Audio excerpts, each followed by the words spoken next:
Taoiseach, I just have the same question, and I suppose the report into the mother and baby homes, the leak, the survivors were very upset over it, and I would like to know today, where are we at the investigation of the leak? And people want closure here, Taoiseach, so I would ask that we get that that out to people and get I think there's a huge issue with communication, Taoiseach, and I know how committed you are to this. And the other issue I want to address is, and I was glad you brought it up there, is the 22 recommendations and the redress and the medical cards. These are so important for survivors. And Taoiseach, as you know yourself, the survivors are getting older, and I think now we need to move on this as soon as possible, and I would ask that you do that. Thank you very much, Taoiseach. Thank you.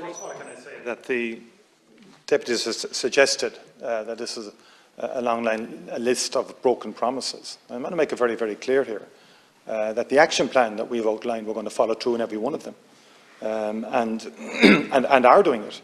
And people may quibble or disagree with aspects of that, but the more fundamental issues that we've committed to and that survivors wanted action on for many, many years and didn't get, in terms of access to information and tracing, for example, unfettered access. And the legislation we've produced has been groundbreaking in that respect. There's no question about that. And it went through pre-legislative assessment for about 6 months, which is good. It's now gone past second stage. And that is fulfilling a commitment that we've made in this government, but something that has been sought, I'd say, for over a decade, and the previous Oireachtas were not in a position to deliver. And secondly, in terms of the payment scheme itself, the Minister did not depend on the Commission's reports in respect of framing and establishing that payment scheme. In other words, he went beyond it, and he went beyond the recommendations of the report itself.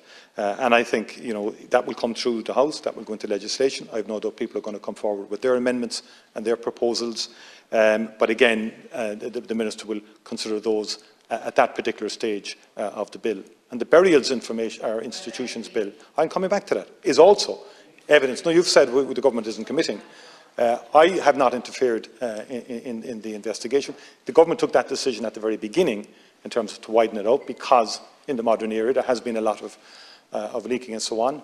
And in terms of the comments that I made, they were in respect of, I was asked basic questions in terms of would I be in a position to, or would I be offering an apology. It wasn't the first time I was asked that, in respect of the government's response to the publication of the report itself.